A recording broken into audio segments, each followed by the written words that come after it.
Bonjour à tous et bienvenue sur votre chaîne préférée, la chaîne de BioK Community, votre première communauté universelle dans le domaine de la santé holistique. Aujourd'hui, j'ai le plaisir de vous retrouver pour une nouvelle vidéo avec Ariel Simoni. Alors Ariel, ce n'est pas la première fois qu'il vient sur notre chaîne, il était déjà venu pour une interview sur sa pratique et qui il est. Aujourd'hui, il revient nous parler d'un thème qui lui tient fort à cœur, la confiance en soi. Donc, au cours de cette vidéo, on va parler de confiance en soi, mais aussi de son nouveau programme, un programme que Ariel a développé expressément pour les personnes qui ont du mal, qui ont des difficultés avec la confiance en soi. Bref, c'est tout ce dont nous allons parler dans cette vidéo. Alors, si vous avez un intérêt pour la confiance en soi, si vous manquez de confiance en soi, je vous invite fortement à suivre le reste de la vidéo. Bonjour à tous et bienvenue dans cette vidéo exclusive. Bonjour à toi Ariel. Donc aujourd'hui j'ai le plaisir de recevoir Ariel Simoni qui est un psychologue renommé, expert dans le domaine de la confiance en soi. Alors Ariel, tu as mené de nombreuses études sur le domaine de la confiance en soi et tu as aussi aidé des centaines de personnes à pouvoir retrouver confiance en elles et à prendre des décisions qui ont littéralement transformé leur vie. Alors si la relation entre la confiance en soi, la prise de décision pardon, et le bien-être et quelque chose qui vous intéresse, en fait, vous êtes au bon endroit. C'est ce qu'on va parler dans cette vidéo. Ariel, merci beaucoup d'être là et de nous accorder du temps sur la chaîne de BioK pour parler de ce sujet si important.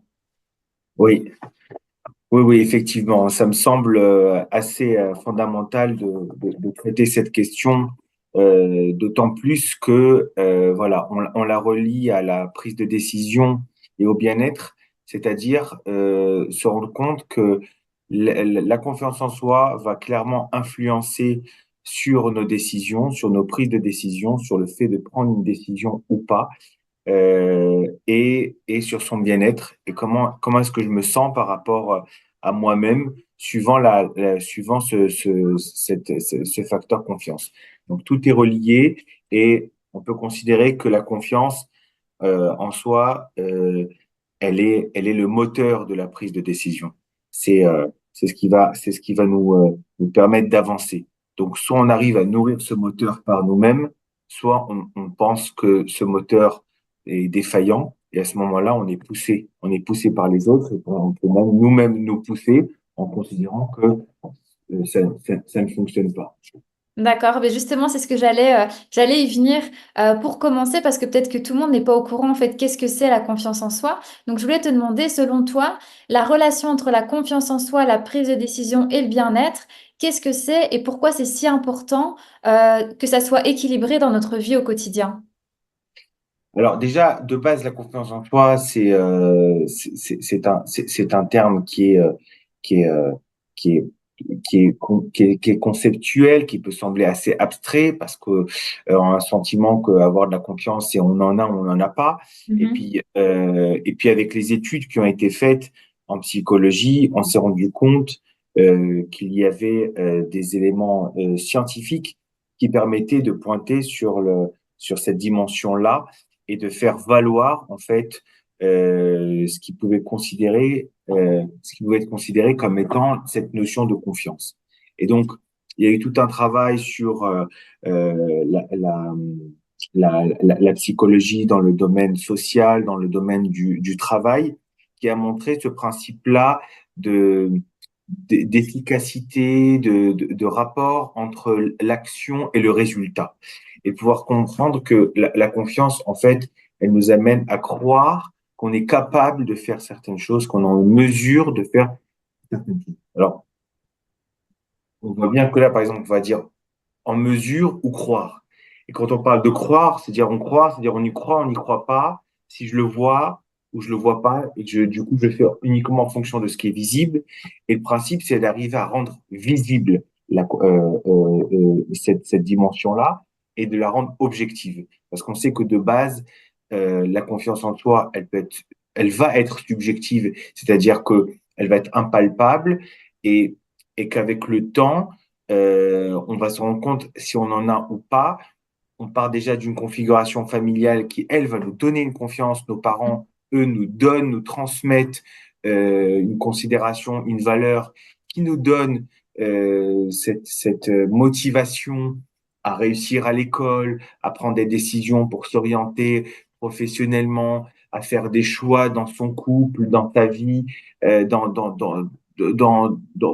tout le quotidien, et que à un moment donné, en fait, on se rend compte qu'on va avoir cette faille et que cette faille-là, elle part déjà de la façon dont on a été configuré dans cette Mhm. confiance. Et aujourd'hui, on vient en fait la rendre palpable, la rendre objectivable, la rendre concrète pour en fait faire relever les capacités et les qualités qu'on a à l'intérieur de nous et qui peuvent être transférables en fait dans différentes situations. Donc, c'est arriver à relever cette notion-là de transférabilité de ses qualités et de ses capacités pour pouvoir les appliquer dans tous ces domaines de vie et être dans le bien-être. Parce que quand je réussis, quand je m'accomplis, quand je me connecte à moi-même, j'arrive j'arrive en fait à mettre en place des choses qui me rendent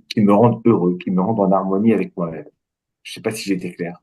Tu as été très clair et justement, ça amène vraiment le sujet que bah justement, tu expliques tout ça, cette envie de vouloir aller dans la confiance en soi, dans un mieux-être. Et c'est ce que tu vas nous amener justement avec un programme que tu es en train de développer juste maintenant. Donc, tu es justement en train de développer un programme qui est spécifique pour les gens, en tout cas pour les aider à renforcer leur confiance en eux. Et ce programme, il va se comporter en trois étapes, ce que tu m'as plus ou moins expliqué tout à l'heure, ainsi que deux modules, un module individuel et aussi un module collectif. Est-ce que tu peux nous en dire plus sur ce programme que tu es en train de mettre en place? Alors voilà, ce qu'il y a, c'est que je me suis rendu compte que la plupart des patients qui me consultent ont un problème de confiance en eux. C'est-à-dire que ça part déjà de là. Il y a une difficulté, une fragilité. Donc, j'ai développé un dispositif d'accompagnement qui était devenu de plus en plus ciblé à la confiance en soi et qui, à un moment donné, a fait émerger un certain nombre de modules qui correspondent à différents domaines de vie qui se rapportent à la confiance en soi et à un principe de pouvoir travailler aussi sur une dynamique individuelle, c'est-à-dire de pouvoir déjà comprendre qu'est-ce qui en soi peut nous perturber et nous empêcher de débloquer notre confiance en nous. En fait, ce qu'il faut comprendre, c'est que euh, ce programme-là, il est individuel et collectif parce que il y a aussi cette notion de départ d'introspection. Donc, il y a une première partie qui est introspective, où on doit, nous, par rapport à nous-mêmes, personnellement, comprendre qu'est-ce qui, qu'est-ce qui bloque par rapport à cette problématique de confiance en soi. Et donc, il y a une première étape d'être capable de s'auto-évaluer sur le plan de sa confiance en soi. Et ça, et donc, ça, c'est toute une prise de conscience. Et donc, dans un premier temps, ça se fait individuellement.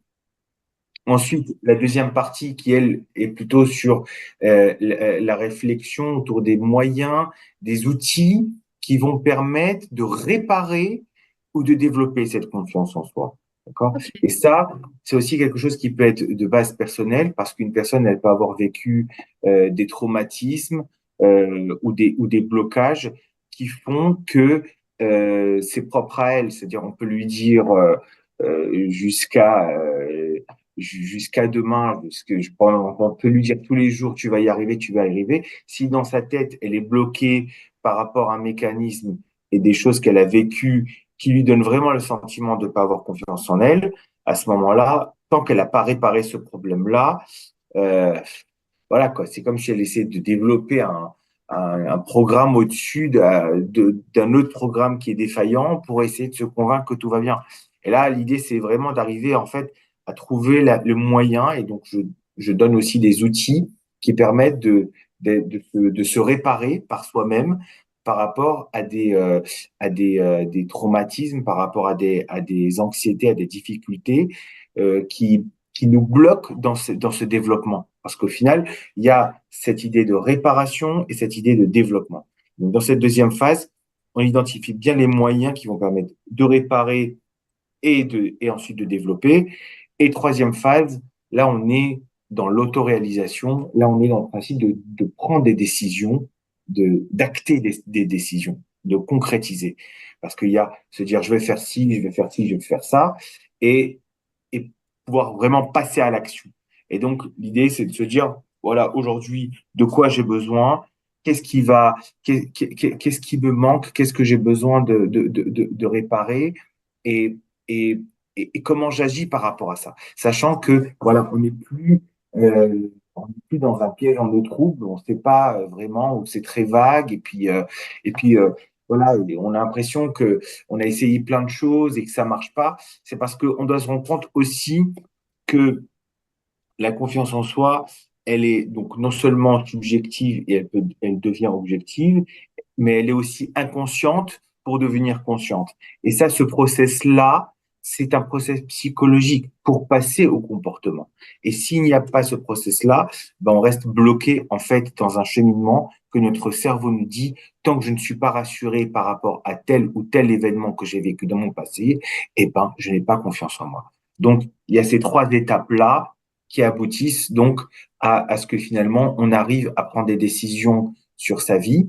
Et donc, il y a donc le module individuel qui est un bilan psychologique, un bilan de vie, en fait, dans lequel on va identifier tous les mécanismes qui viennent bloquer sa confiance en soi. Et à partir de là, on va pouvoir choisir un ou plusieurs modules de groupe qui vont permettre de travailler sur une dimension de la confiance en soi. Donc, il y a 8 modules. Il y en a un sur son rapport physique, il y en a un sur sa vie, son rapport, sa vie sociale, il y en a un sur sa vie professionnelle, sur sa vie amicale, sur sa vie familiale, sur sa vie conjugale, individuelle et spirituelle. Et chaque domaine de vie, en fait, est un domaine dans lequel on peut se sentir fort ou fragile et de pouvoir travailler ça en groupe, ça va amener une dimension de croisement de perception qui va permettre en fait d'enrichir cette dimension et de permettre en fait de pouvoir dépasser en soi certains blocages qui se font notamment par le regard de l'autre. C'est-à-dire que souvent, ce qui nous va nous aussi bloquer dans notre confiance en soi, c'est par rapport à la façon dont les autres nous perçoivent. Et là, on vient réparer cette notion-là en travaillant ensemble sur une dimension commune qui va nous permettre à chacun de pouvoir réparer nos représentations qui ont été abîmées sur le cours de la vie. Génial. J'adore cette idée d'aller ajouter le collectif, ce pouvoir en fait de ce collectif qui finalement, comme tu l'as dit, dans la confiance en soi, on a peur un peu des autres et ça peut être vraiment ce côté un peu trigger. Et finalement, avec la force du collectif, on va en revenir plus fort. Et je pense que ça peut être une bonne idée aussi de se rendre compte qu'on n'est pas tout seul et que justement, il y a d'autres personnes qui vivent d'autres situations similaires. Donc tout à l'heure, tu as parlé des croyances limitantes. Quelles sont les croyances les plus fréquentes que les gens ont à propos d'eux-mêmes et qui peut en fait venir saboter leur confiance? Alors, les croyances limitantes, déjà, elles sont déjà préenregistrées dans notre cerveau. C'est-à-dire généralement, elles partent déjà de notre adolescence, de ce qu'on a vécu dans notre éducation ou dans nos expériences à l'école ou sociales. Et ça, c'est quelque chose, t'es moche, tu vas pas y arriver, mais non, il y a plus fort que toi. Mais laisse tomber. Il y a plein de phrases comme ça qui viennent et comme si en fait c'était une voix qui venait nous s'adresser à nous. On sait que c'est notre voix. Justement, justement parfois c'est ce qui peut amener à une forme de schizophrénie, c'est-à-dire qu'on est en un partage entre ce que une pensée négative peut nous créer et ce que nous on a envie de penser bien de nous. Mais voilà, on a tout cet attirail de pensée qui vient nous déconstruire, qui vient nous mettre le doute, en fait.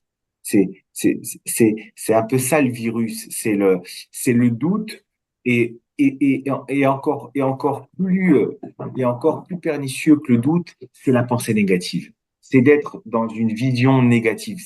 C'est d'être dans une situation où on voit le verre, la partie du verre moitié vide et pas le verre et pas la partie pleine.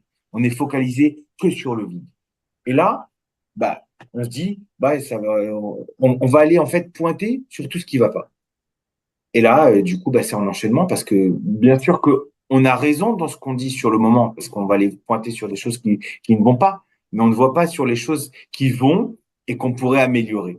Et là, du coup, on se retrouve limité nous-mêmes par ces croyances, desquelles finalement on a besoin aussi de se défaire. Parce que cette voix-là qui vient, elle n'est pas par hasard, elle est enregistrée par rapport à des événements. Et ces événements, ils n'ont pas été complètement résolus. Donc, quelque part, ils viennent encore nous faire écho par rapport à différentes situations similaires où on a l'impression que, voilà, c'est pareil, j'étais en échec là, et ben je le serai là aussi. Et si je l'étais là aussi, je le serai là aussi. Et être comme ça dans une pensée de virus qui nous amène à croire que on ne va pas y arriver. En fait. On n'y arrivera pas. Oui, c'est vraiment ça, c'est super important ce que tu dis et je pense qu'il y a pas mal de personnes qui vont se retrouver justement dans les phrases que tu as citées et qui vont se dire, bah oui, c'est vrai, moi aussi, j'ai ces petits... Moi, j'imagine plutôt ça comme un petit démon, tu vois, là, j'ai le démon sur les épaules et il y a toujours ce petit démon qui va dire, t'es pas capable, t'y arriveras pas, essaye pas. Ça me parle beaucoup en tout cas.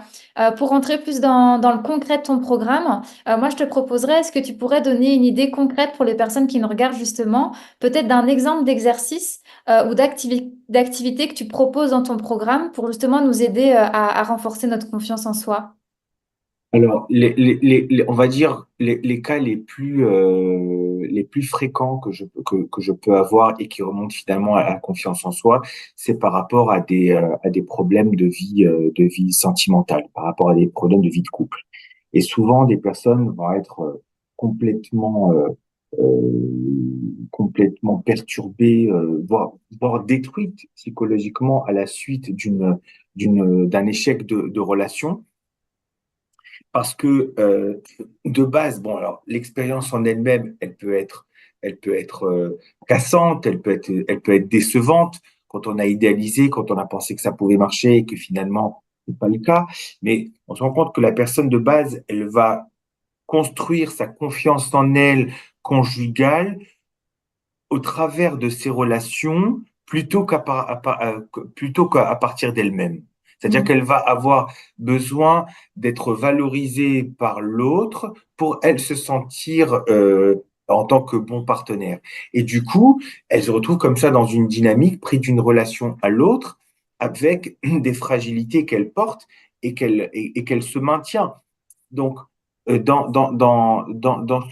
ce process-là, ce qui se met en place, c'est que déjà, on amène à prendre conscience de cette fragilité de confiance, pouvoir se dire, voilà, c'est pas ma faute, c'est pas que j'ai pas de chance, ou il y a des fois des conclusions qui peuvent être parfois très extrêmes et qui amènent à penser que voilà, je suis pas faite pour être en relation, ou voilà, ou développer des stéréotypes et dire voilà, les hommes c'est tous des traîtres ou les femmes c'est tous des voilà. Donc quelque part, ça apporte des conclusions à partir du moment où on n'a pas réussi à travailler cette confiance en soi conjugale, savoir quelle capacité et quelle qualité on a et qu'est-ce qu'on mérite. Mhm. Qu'est-ce qu'on mérite? Qu'est-ce qui nous correspond? Qu'est-ce qui nous va le mieux? Et ça, ce travail, il se fait justement avec une personne qui va être fragilisée émotionnellement, sentimentalement. On va lui permettre de sortir de cette boucle. Parce que quelqu'un qui vient pour la rassurer, il pourrait la rassurer et chercher à la rassurer en permanence. Mais non, mais tu es bien, mais non, c'est toi qui dois travailler sur toi-même et je vais t'aider à prendre conscience de tes valeurs, de tes capacités et de comprendre ce qui te correspond et de savoir aujourd'hui comment tu vas pouvoir te réparer et te développer pour prendre cette décision d'aller mieux dans ta vie de couple. Mais dans ta vie de couple, ça veut dire que déjà, moi, en tant que partenaire, je me sens en valeur, je me sens en confiance. Je vais pas me laisser prendre par n'importe qui, par le premier ou la première venant. Si je me rends compte qu'à un moment donné de la relation, ça ne va pas, je ne vais pas hésiter à dire stop ou dire non, ça me plaît pas. Je vais poser mes conditions et mon cadre. Je vais dire ce qui est bien pour moi. Et c'est ça qui se passe malheureusement et qui arrive parfois même à des personnes qui se retrouvent complètement maltraitées et même dans des situations où elles se retrouvent malheureusement victimes de ce qu'on appelle aujourd'hui de perversité narcissique. C'est d'être pris dans une relation où en fait on est fragile et du coup on se maintient dans cette fragilité par une personne qui vient, qui nous valorise et qui ensuite nous dévalorise et qui nous maintient dans cet engrenage. Et là, donc, on travaille sur cette confiance en soi au niveau conjugal qui fait que la personne, en fait, elle arrive à prendre conscience de ça. Alors, mais j'ai vraiment été conne ou j'ai vraiment accepté n'importe quoi. Mais après, c'est arriver à faire ça sans la culpabilité. C'est dire, bon, parce que je voyais pas qui j'étais. C'est ça. Besoin de voir qui j'étais. Accompagner la personne à voir qui elle est, ce dont elle est capable et ce qu'elle a besoin de faire pour pouvoir se rendre meilleure et faire les bons choix. Oui, je trouve ça vraiment puissant, comme tu dis, d'aller retrouver cette valeur intérieure et plus finalement se juger par rapport aux autres, mais savoir ce qu'on vaut et que du coup, en relation, ben, on est beaucoup plus serein parce qu'on sait notre valeur et on se laisse pas vraiment marcher sur les pieds, comme tu l'as dit, dans des cercles un peu pervers narcissiques, violence, etc. Est-ce que tu as déjà eu un retour, par exemple, d'une personne qui était dans une relation de couple un peu compliquée, qui a travaillé sur sa confiance en soi et qui a vraiment vu peut-être un avant-après grâce à toi?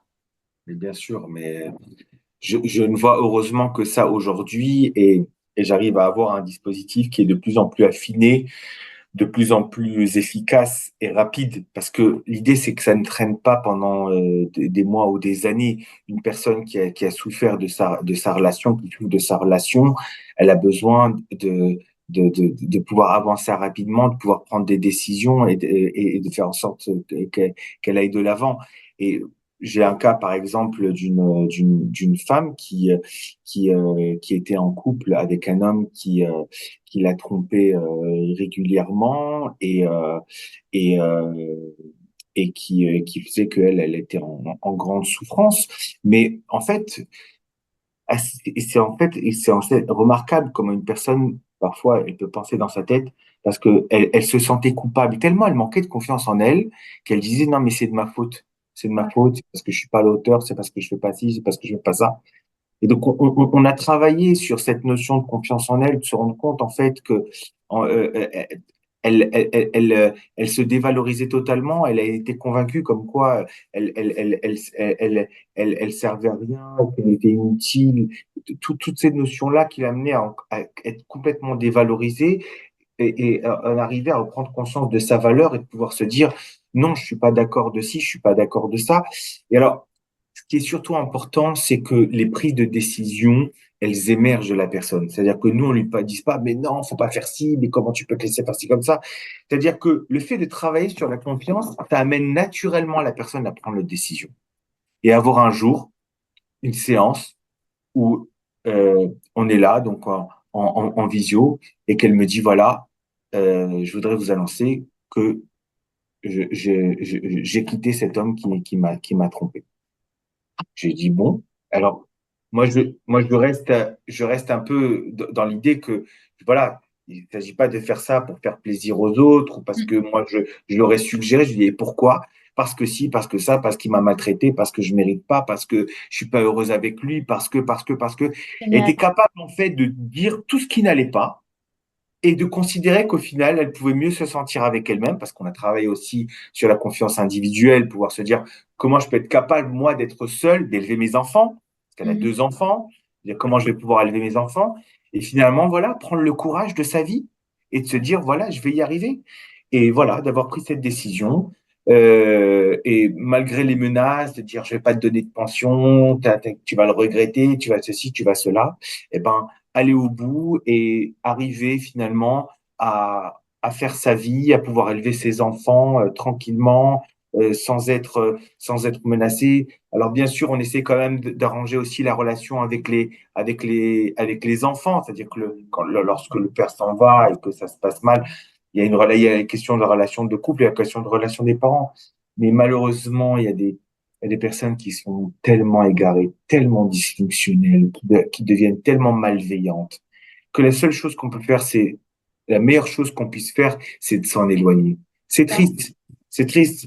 Alors, ceux qui sont encore, entre guillemets, rattrapables, voilà, c'est ceux qui pensent qu'ils peuvent s'arranger, qu'ils peuvent s'améliorer, qui pensent qu'on peut les aider, et voilà, et qui arrivent au bout, qui arrivent au bout.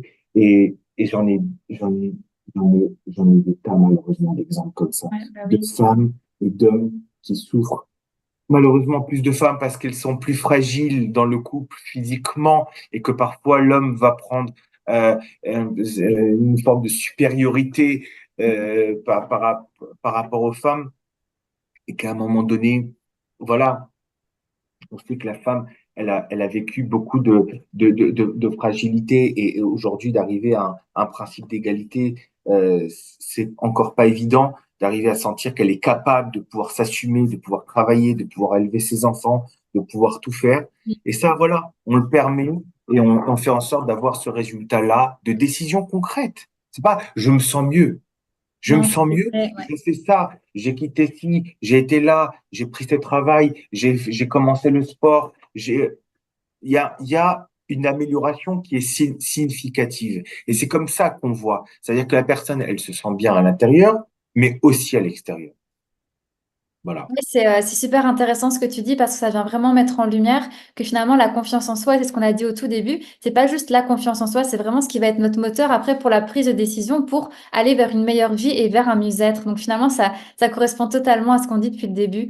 Mais moi, j'aimerais en fait partager quelque chose parce que je suis aussi, je sais pas si on peut dire victime de la confiance en soi. Bon, c'est un peu peut-être péjoratif comme terme, mais j'ai aussi vécu un événement il y a pas très longtemps. Donc je me suis rendue à un concert avec une amie. Et je suis quelqu'un qui peut très vite avoir un peu peur des autres, etc. Et donc le concert, il se passe super bien. Et puis en fait, j'apprends qu'il y a un entracte au concert. Et ma copine qui connaissait d'autres personnes dans la salle, on va dire, a été voir ces autres personnes-là. Mais moi, comme je suis quelqu'un qui est un peu timide, réservé, je voulais pas m'inclure dans leur groupe. Et donc, je me suis pris d'un peu de panique. J'ai un peu paniqué, je savais pas trop quoi faire. Et ma seule solution, ça a été de me réfugier, ben, en fait, comme un enfant, on va dire, dans les toilettes. J'ai pris aussi l'occasion parce que je devais aller aux toilettes. Donc, je vais aux toilettes et finalement, je me suis dit, ben, j'aimerais bien y rester tout le temps de l'entracte. Comme ça, en fait, j'évite le contact social, personne me voit et je reste un petit peu dans ma bulle. Et donc, vu que je suis quelqu'un qui réfléchit beaucoup intérieurement aussi, je me suis dit, ben, ça, c'est une situation quand même assez spéciale et j'aimerais bien aller vers l'avant et me dire que la prochaine fois que je vais à un concert, dès que je sois plus victime de ça et m'enfermer dans les toilettes, mais pouvoir profiter de l'entracte comme toutes les autres personnes le faisaient. Il y en avait qui buvaient un verre, d'autres qui allaient chercher quelque chose à manger. Et je suis dans une situation où bah, aujourd'hui, des fois, c'est pas possible. Et comme on parle de la confiance en soi et de ce genre de situation, je trouvais que ça pouvait être bah, super de pouvoir le partager aux gens avec nous. Toi, Ariel, est-ce que tu aurais quelque chose à me conseiller dans ce genre de situation pour que je puisse passer justement, prendre la décision, passer le cap, comme on le disait, pour que ça ne m'arrive plus en fait dans d'autres cas pareils, quoi. Alors, merci pour cet exemple, Océane, parce que ça illustre bien, en fait, une situation typique dans la mesure où, a priori, on voit pas de rapport direct avec la confiance en soi. On se dit, bon, la personne, elle a une anxiété sociale, elle a une phobie sociale, elle a Mhm. quelque chose comme ça avec lequel certaines personnes peuvent se retrouver à vivre avec, c'est-à-dire qu'elles vont continuer à, à s'accommoder par rapport à cette fragilité, par rapport à cette peur, comme si en fait ça faisait partie d'eux. Et c'est ça qui est important, c'est c'est de comprendre que c'est pas quelque chose qui fait partie de soi, c'est quelque chose qui est arrivé. Alors parfois, ça arrive très jeune, on a l'impression que c'est ancré en soi, mais c'est des éléments évolutifs, c'est-à-dire on s'est rendu compte aujourd'hui que nos pensées et nos comportements pouvaient être évolutifs. Il y a ce qu'on appelle des éléments centraux qui sont assez stables, mais et l'influence du périphérique peut amener finalement à faire évoluer ce qui est central. Donc, des comportements comme ça qui se développent où on va coller l'étiquette d'une personne comme quoi elle est timide ou comme quoi elle a peur des gens, ça c'est justement une situation euh, que en termes de façon d'aborder, et c'est ça aussi qui est important et à qui on s'adresse pour pouvoir régler ce problème, c'est soit on peut être rassuré, on peut chercher à être rassuré, soit on va chercher à être sécurisé. Et ça, c'est deux choses différentes. Parce que rassurer, ça peut se faire en permanence. C'est-à-dire que on peut aller chez quelqu'un qui va venir, qui va nous rassurer, mais il va jamais nous amener à nous sécuriser, à nous sentir, nous permet de nous sentir en sécurité. Et la sécurité, c'est quoi? C'est finalement d'arriver à se rendre compte qu'il peut y avoir une fragilité et pouvoir identifier cette fragilité en termes de confiance. Et se Mhm. dire, voilà, j'identifie déjà à quel domaine de confiance ça appartient. Parce qu'on avait dit, voilà, il y a plusieurs domaines. Et donc là, a priori, ça correspond au domaine social. OK? Mhm. Ça veut dire que je peux considérer que socialement, je peux manquer de confiance en moi. Et Mhm. donc, à partir de là, je vais donc pouvoir identifier par rapport à cette confiance en soi sociale, quels, quels sont mes points forts, quels sont mes points faibles, quelles sont mes fragilités, quelles sont mes capacités, quelles sont mes difficultés, et voir s'il y a quelque chose qui m'a marqué, surtout dans mon passé, et qui a Mhm. pu créer une blessure, une brèche qui peut être difficilement réparable. Parce qu'il faut bien se rendre compte que si il y a quelque chose de cassé, c'est un petit peu comme si on avait la jambe cassée. On va essayer de marcher dessus, mais tant qu'on n'est pas soigné et plâtré, on peut pas avancer. Donc Mhm. l'idée, c'est aussi se rendre compte que on peut simplement avoir besoin d'être sécurisé et de prendre compte de sa valeur sociale, de ses capacités sociales, pouvoir dire, voilà, euh, je suis quelqu'un qui fait parler, qui aime parler, qui parle avec les gens, qui a une bonne élocution. Tout ce qui va être concerné, en fait, la dimension sociale pour Mhm. pouvoir la mettre en avant et pouvoir traiter les fragilités en se disant, voilà, dans quoi est-ce que je me sens en défaillance, dans quoi est-ce que je me sens en difficulté. Et là, à ce moment-là, c'est se dire jusqu'où est-ce que j'ai besoin est-ce que j'ai besoin seulement de développer cette notion-là ou est-ce que j'ai besoin de la réparer? Parce Ok. que quand il y a eu quelque chose qui vient venu nous briser, là, à ce moment-là, on a besoin de réparer pour ensuite pouvoir développer et travailler cette dimension de confiance en soi sociale et de la faire progressivement. Parce que notre cerveau, parfois, il peut être bloqué et on va faire en sorte à ce que petit à petit, par exemple, bah, du coup, dans ton cas, c'est pouvoir remonter à ces moments-là dans lesquels tu as pu te trouver dans cette difficulté-là. Est-ce que c'est arrivé plusieurs fois? Est-ce qu'il y en a une fois en particulier dans laquelle tu t'es senti en panique? Ça peut même parfois remonter à l'enfance, tu vois. Ça peut être parce que une fois ta maman t'a laissé à la sortie de l'école et pas venu te chercher et que du coup tu pensais qu'elle viendrait pas te chercher et qu'à ce moment-là c'est resté bloqué et que du coup tu vis très mal le fait d'être seul, tu vois, Ouais. réparer ça, développer et prendre des décisions, pouvoir se dire euh, voilà, voilà ce que je vais avoir besoin de faire pour me réparer. Voilà, je vais me faire des challenges. Je vais rentrer dans les centres commerciaux. Je vais aller parler avec des gens. Et ça, voilà, quand on le fait en accompagnement, on peut arriver à le faire soi tout seul. Mais quand on a un bon programme d'outils pour nous aider à le faire, bah, à ce moment-là, ça nous permet de nous débloquer et d'avoir confiance en soi à ce niveau-là et de plus avoir peur de se retrouver en, en pause au milieu d'un concert. Merci beaucoup pour tes conseils. Donc là, concrètement, avec mon exemple, je pourrais tout à fait être le candidat, enfin la candidate pour ton programme. En fait, s'il y a des personnes qui se retrouvent dans mon vécu, ils peuvent foncer et aller dans ton programme. Il y aura vraiment ce plan, comme tu dis, pour nous apprendre à relever des défis et pouvoir finalement ne plus se retrouver dans ce type de situation. Euh, Absolument. pour conclure, j'aimerais bien te demander, qu'est-ce que tu dirais à ceux qui hésitent encore à faire le premier pas vers plus de confiance en eux, qui se retrouvent là derrière la vidéo, qui disent, tiens, ça m'a titillé, ça m'a appelé, je me suis reconnue, oui, mais je sais pas trop, est-ce que c'est le bon programme pour moi? Qu'est-ce que tu as envie de leur dire là maintenant? Bah, j'ai envie de leur dire que justement, au travers de cette vidéo, s'ils ont bien compris qu'ils pouvaient avancer dans leur confiance en eux, ça va leur aider à prendre la décision de faire ce pas pour déjà faire ce premier atelier découverte qu'on propose, qui va être initiatique et dans lequel on va pouvoir déjà toucher cette notion et l'aider à évoluer et que quelque part, euh, en fait, c'est ça qui se passe, c'est qu'une personne qui n'a pas confiance en elle, elle va douter de tout. Et que nous, quelque part, l'idée, c'est qu'on arrive à lui apporter, à lui confirmer que cette démarche-là, ce dispositif va l'aider et va être clairement efficace pour elle.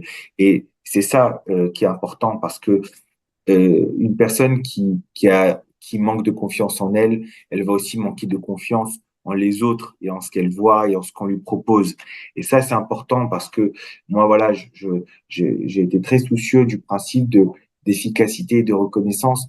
Moi, j'ai obtenu des reconnaissances par rapport à mes accompagnements qui étaient plus pour moi le moyen de, de sécuriser les personnes qui avaient besoin d'avancer dans leur vie euh, pour leur montrer que voilà, il y avait une certaine, si on peut dire,